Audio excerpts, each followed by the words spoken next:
Before they built the bridge to Campobello Island, New Brunswick, the cars, you had to go over there by the car ferry. This is the town of Lubec. And the car ferry stopped at the what's now a boat ramp. And there was the scow towed by a boat. This is the day of the dedication of the bridge with the flags in August 1962, August 13th to 14th. And this is the location. They had to take this down to make room for the bridge. It was part of an old war from years and years ago. But the fish on these flat things are called flakes, and these are called racks. And they put those in steam boxes and steam cooked them. And then they were brought to the packers, and where they were soft, that's when they started calling us herring chokers, because they were steam cooked in that.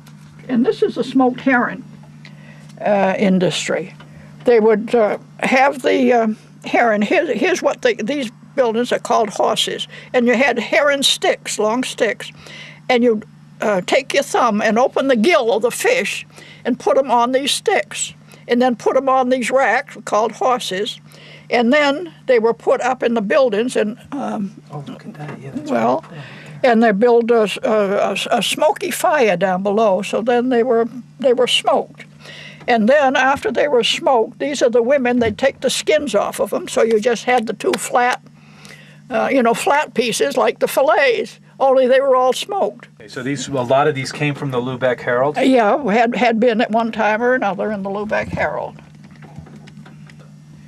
It was going to be called it the Quoddy Dam. It was going to be for tidal power. It was going to generate, with all the force of the tides, it was going to generate enough tidal power, so this would be, but it fizzled out in the 1930s, the Quoddy Dam Tidal Power Project. There she is. And that's Ed Muskie. Where's that? There he is, yeah. Huh? There's Ed Muskie, sure. Yeah, that was called the White Bell. That was sometime in the 1930s. It was loaded with coal. And it shipwrecked, and the bow of her is right in what is called Gulliver's Hole. It's a part in the cliffs down Quoddy. As you walk the trail on Quoddy Head, you'd see Gulliver's Hole, and that was a four-masted schooner. And it went from Lubec to Welchpool, Campobello, to Eastport, and to North Lubec.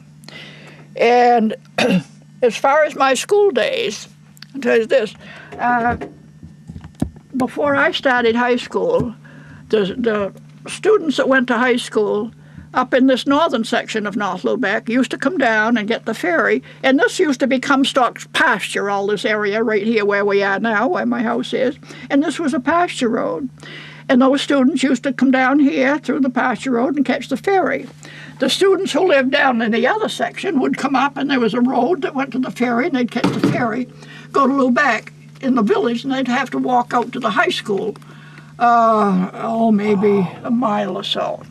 But here's the kicker. I went to the one-room schoolhouse.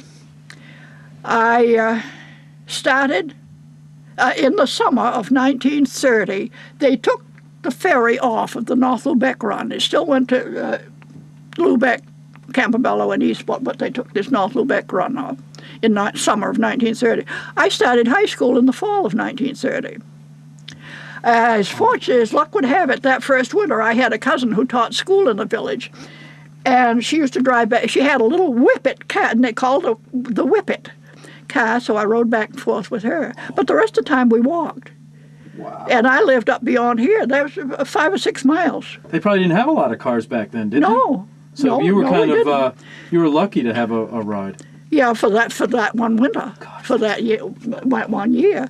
And the other 3 years I got there, we walked 5 or 6 miles from here down to high school. Oh my, you really did? I really did. I mean, you hear people saying, when I was your age, I used to walk 3-5 miles. Well, this is... you did it. Yeah, and I would have lived a mile or more up here, so it was probably at least 6 miles one way to back and forth to school. And many times then, they had the fire whistle, we used to call the jumbo. And if there was a fire, it would blow so many whistles. I had its code. But if it blew 5 whistles, that meant no school. Many times we'd be halfway to school when the jumbo would blow 5 whistles for no school because it was storming or something like that. And so that went on, and I graduated in June of 1934. And that fall, they started transporting the kids. They rigged up a flatbed truck and put benches on it for seats and started taking them back and forth by car. But the 4 years I went to school, I got there the best way I could. These are some of the buildings that was on Treats Island. That was even way back in, I'll say well, there was a lot of buildings on there in 1865 and around the turn of the century. And this is the Namatino Hotel. It was a summer resort hotel up at the end of North Lubec.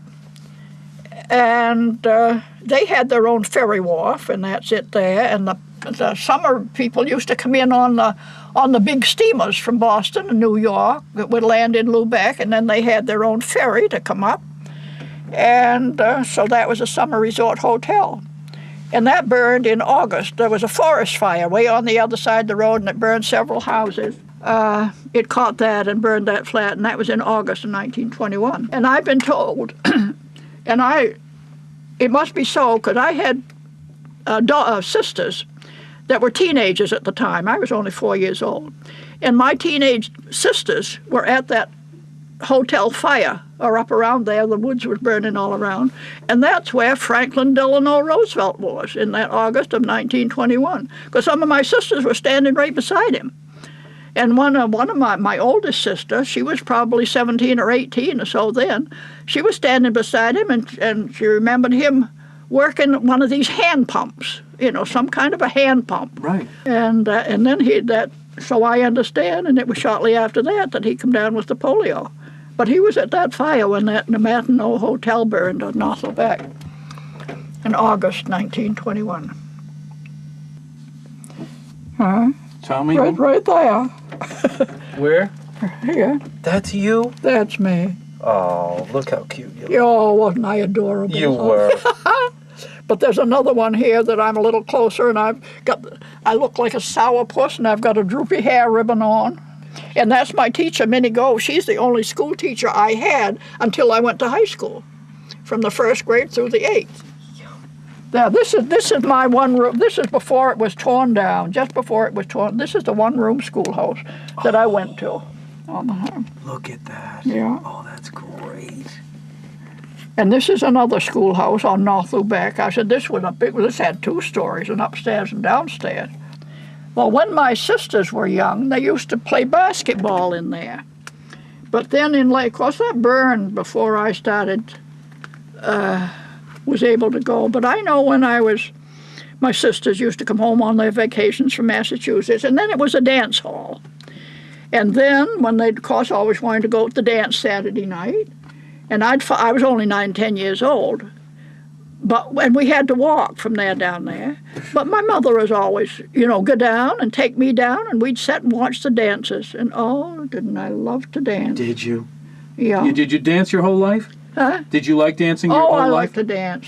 Still to this day, probably. Yeah, she can get by. Huh? Still to this day. Yeah. Love to dance. Yeah, play music. And God, I invented rock and roll.